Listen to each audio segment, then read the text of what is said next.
ہم نے ہر ایک کے ہاتھ میں موبائل تھما دیا اور ہم یہ سمجھ رہے ہیں، ہمارا بچہ یہ سمجھتا ہے کہ موبائل کے بغیر زندگی نہیں، اور ہم یہ سمجھتے ہیں کہ موبائل کے بغیر یہ ترقی نہیں کر سکتے ہیں۔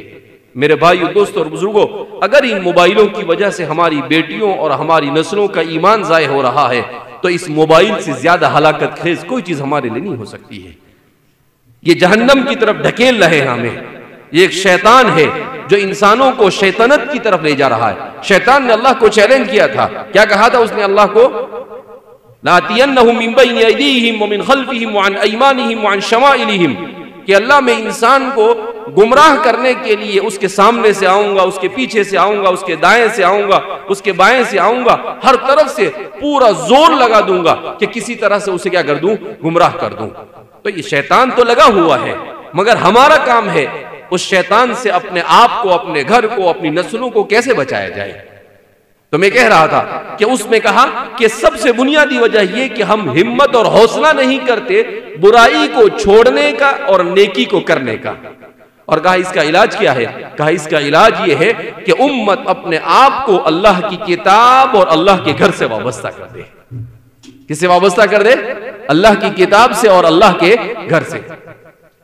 اگر ہم اللہ کی کتاب سے دور ہوئے، اگر ہم اللہ کے گھر مساجد سے دور ہوئے، تو آپ یوں سمجھیے کہ سوائے ضلالت، کفر اور گمراہی کے اور کوئی چیز ہمارے ہاتھ نہیں آ سکتی ہے۔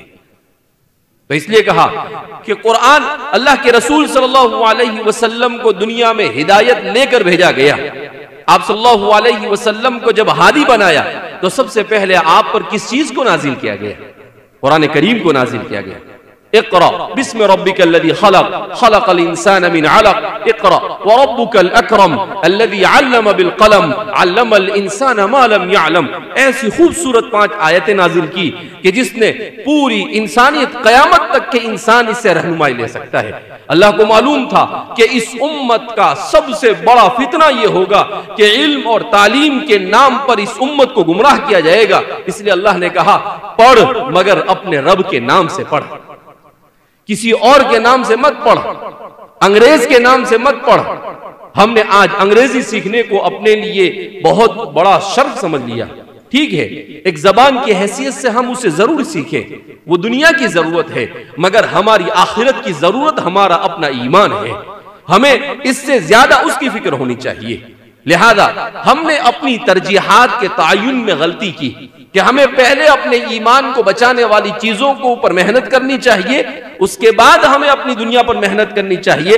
ہم اپنی دنیا پر زیادہ محنت کرتے ہیں اور اپنے ایمان کو بچانے والی چیزوں پر ہم محنت نہیں کرتے۔